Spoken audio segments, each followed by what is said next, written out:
everybody! Normally I like to film my videos with natural light coming in through the windows, but it's winter, it's dark and gloomy, and so today we are going to have artificial light.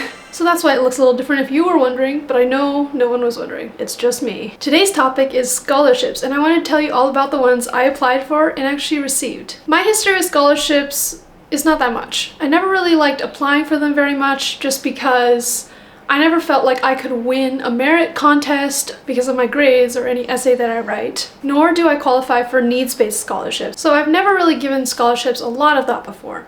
But when I came to steno, I realized there were a lot of cool opportunities for scholarships, and I decided to go for some of them. It turns out that there are a lot of people who want to give you money to do and finish court reporting schooling, just because of how school is so hard to complete, and the rate of retiring reporters is outpacing the number of graduating reporters. So there's a lot of money out there that people want to award you, and that actually not that many people apply for. So always throw something in if you can. Rather than having a really competitive merit element or qualifying based on needs, most of the scholarships out there qualify you based on what speed you are at in school. And so I've seen a lot of them that are limited to students who are at 160, 180, 200, or are interning or are close to graduation. But as a first year student, as someone new, not in those high speeds yet, I still received a lot of scholarships this year, and I wanted to share that so you can get an idea of what's possible out there. Okay, so just for context, this is what I'm paying for my court reporting schooling, and just the tuition, out-of-state community college tuition,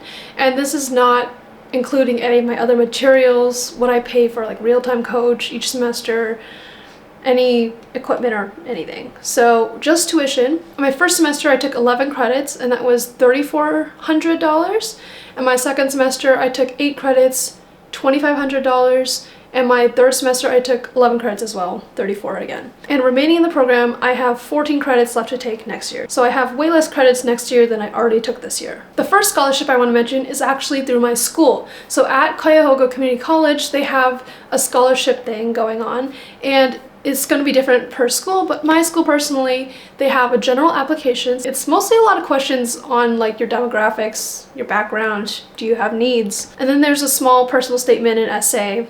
I wrote something, 1 page. It wasn't that bad, and you just submit that and it automatically considers you for pretty much every scholarship they have. And there's a couple of scholarships that you might have to like click through to apply for, or provide extra information, or qualify based on your background or who you are, and so on. But there is a scholarship specifically for captioning and court reporting students called Angela D. Hergenroder Memorial Fund Scholarship. I think that's what it's called. And so this scholarship is in memory of a former faculty member at Tri-C, and it was automatically considered for me when I submitted my general application, and I was almost immediately awarded with $2,000. When I got awarded it, it prompted me to send a thank you letter. I wrote another 1-page note, and that was really just it. So the $2,000 award was for fall of this year and spring of next year. So I get $1,000 per semester, and that's really awesome. Considering what I already told you about how much I'm paying for tuition, that's a huge chunk of the tuition. And I also happen to be in a position of privilege where my parents are helping pay for this tuition and my education, and to be able to feel like I'm contributing to the cost a little, or at least setting back the total cost, is important to me. It gave me the impression that really nobody applies for this scholarship or qualifies, so yeah, like check your school, check what they have, see if they have any scholarships or grants for your program, or even scholarships that are not just for court reporting. The second place I applied for scholarships is NCRA, and NCRA has NCRF, which I'm just gonna assume that's like the official, like, I don't know if it's a nonprofit or just a whatever is registered as the money collecting foundation or whatever, where they house all their money and the scholarships that they do. So if you go to the NCRA website and scroll down the page, you'll see a long list of a lot of different scholarships, mostly for students, but there's also scholarships for new professionals and existing professionals. And they'll have the requirements listed on the page each time. It'll say like what words per minute you need to be at, or what qualifies you. One qualification that is pretty common on these scholarships is that you go to a school on the NCRA list. So this is an advantage I have by having chosen that. It makes me eligible for a lot of NCRA scholarships where I wouldn't be otherwise. And some of these scholarships include essays, but the one I applied for, I didn't. Like I said, most of them require higher speed tests, and I am not at that level yet, so I don't qualify to apply.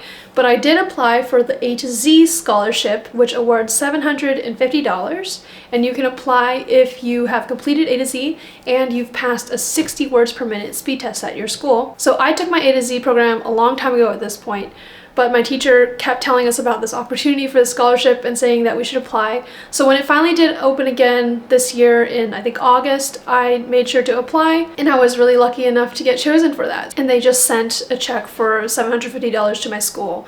So hopefully that goes towards my tuition as well. Another scholarship I applied for on this page was a advocacy scholarship, basically covering the cost of one of NCRA's yearly conferences located close to DC. So I was like, oh, maybe I can go. There's also like no essay, nothing you needed to apply. I think you just needed to be an NCRA student member. I did not get that scholarship. They were only giving it to one person, but I will probably still be planning to try to go to that conference next year. And the last opportunity I applied to this year was from Project Steno, and here it is. It's my check in the mail. I did get awarded the 140 in 1 Merit Award. So in case you didn't know, Project Steno is also something sort of like A to Z, and it's just a foundation where they're trying to get people more interested in steno, get them started on school programs, and they have an intro course, a free intro course, sort of like A to Z. As part of their mission of trying to get people into and through school, they offer these scholarships if you can complete a speed test of 140 within 1 year, you get $1,000, and if you can reach 225 within 2 years of starting school, you can receive another $1,000. And these are really like tough goals, but it is also a really awesome payout that you can use towards anything in your schooling, or I don't think they restrict you to having to use it on steno if that's what you need in your life, but I plan to use it on my steno school, my tuition, equipment, something of that sort. So I'll open this up.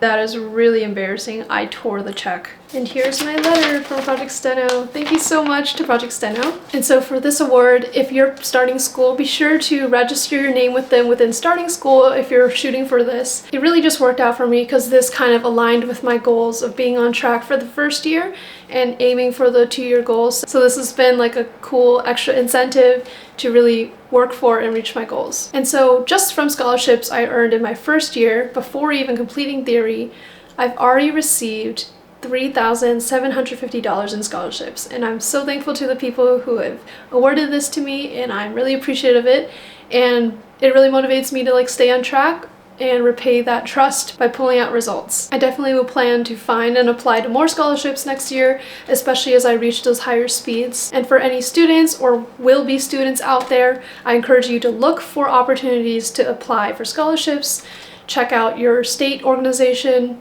search on Facebook, just stay in the loop, and you'll find that there's a lot of people out there who really want to support you in your steno education and making it all the way to the end and graduating. All right, and I'll see you guys in the next video.